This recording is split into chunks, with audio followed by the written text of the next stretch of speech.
The mistakes I made leaving my ex-husband were the mistakes I made at the very beginning of the relationship, and I don't want you making the same mistakes. Even if you think you're getting into a relationship with somebody who's a great person, that doesn't matter. You don't know what the future holds. I have a friend who was with her husband for 15 years. He was a great provider, good job, had a nice house on a nice island in Washington State.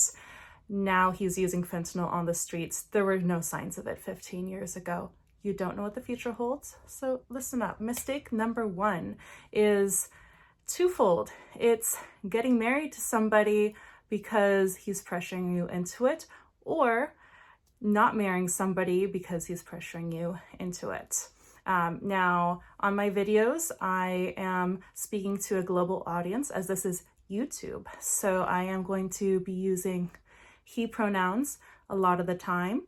Of course, if you're in Seattle proper, there's a lot of gender variety around here. So just know that when I say he, I mean any pronoun that your partner may have. So with my first husband, I was interested in what I wanted to call marriage, but I didn't want it to be legal marriage. I thought it would be wonderful to just have a ceremony amongst friends and just decide that we're married without having to get the state involved. That was lining up with the beliefs I held at the time.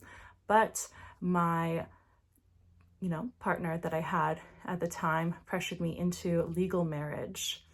That's a red flag. That's abusive stuff. Now, I'm not gonna say that you shouldn't get married because then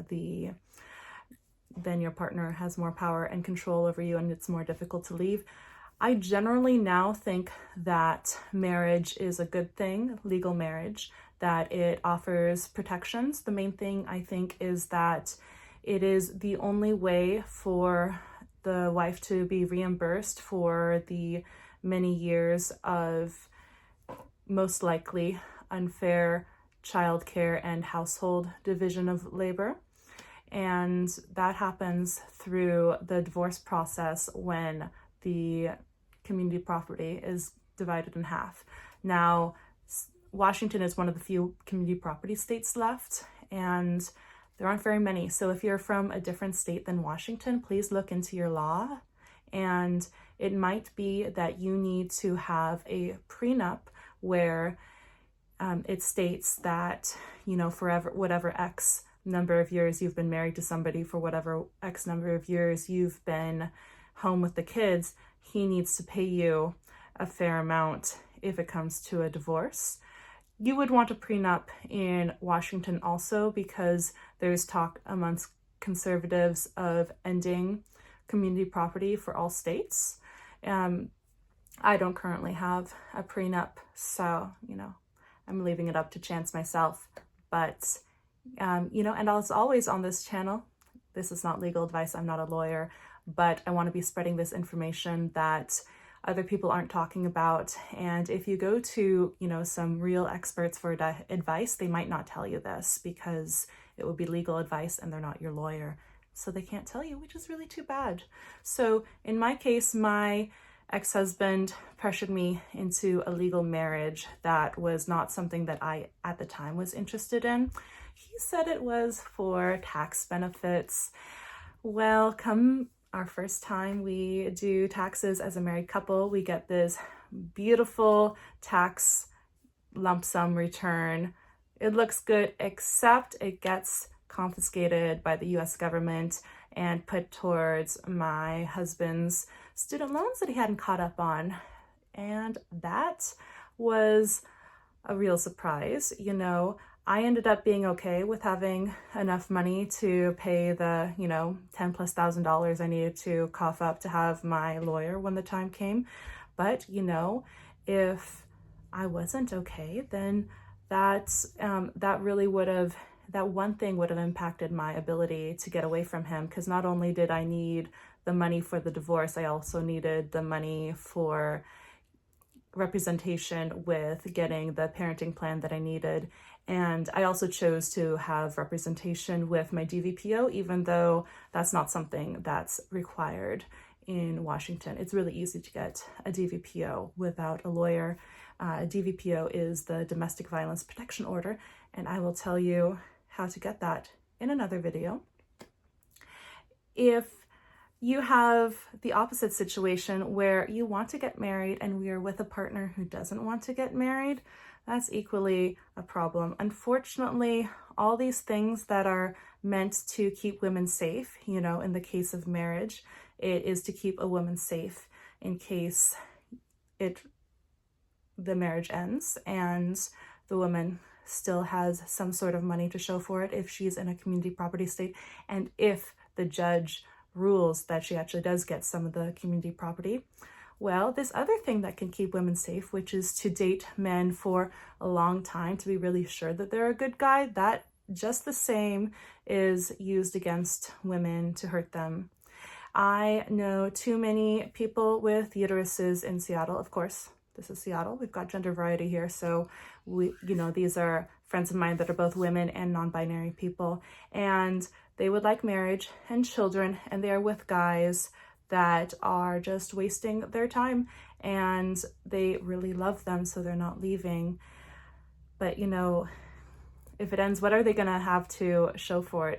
If they were married, maybe they would have a lump sum possibly at the end of marriage, to show for having not been using your baby making years like you would have wanted to. Maybe you would have had a chance to adopt or do in vitro later on. Well, they don't have that chance, right?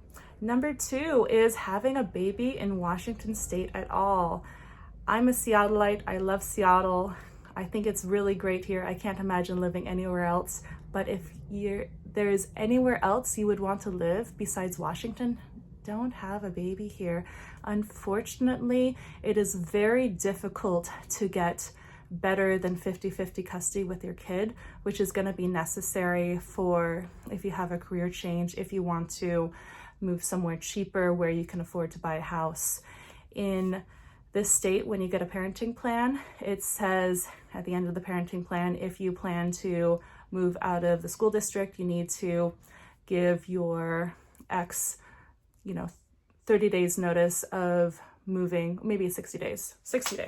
And if he says no, then in the first 30 days, then it goes to the judge, and the judge may very likely say no as well. It happened in my case. I attempted to move my daughter to Portland, and the judge said no.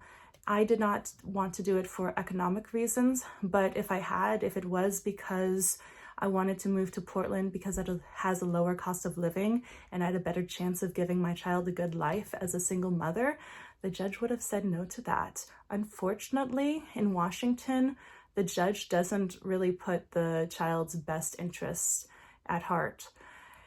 And the commuting distances are pretty far around here. I know someone that commutes from Tacoma to Kirkland by bus. That's across 6 school districts. Why is he able to do that? It's because he's still together with his wife. His wife commutes from Tacoma to Seattle. When they had their baby, they were in Seattle. They moved to Tacoma to get a house that they could afford. They were able to do that because they are together and getting along. If one of them wanted to do that and the other didn't, even though it would ultimately be in the child's best interest for one of the parents to own a house and to be accruing equity, the judge very likely could have said no, unfortunately. If you want to hear a more in-depth story about the difficulties of convincing the courts in Washington to let you have a different visitation schedule so that you can move with the child, or even to move with your child at all, I recommend the book and the TV series Made. I haven't finished it, unfortunately, but I'm really excited that it exists. It's about a single mother who was a maid on one of the islands in Washington state, and she wanted to go to college and get an education so that she could give her child a better life. And over again, the judge kept saying no. There was no college on that island. He was damning her over and over again to stay on that island, making very little money with very little hope for her and her daughter's future.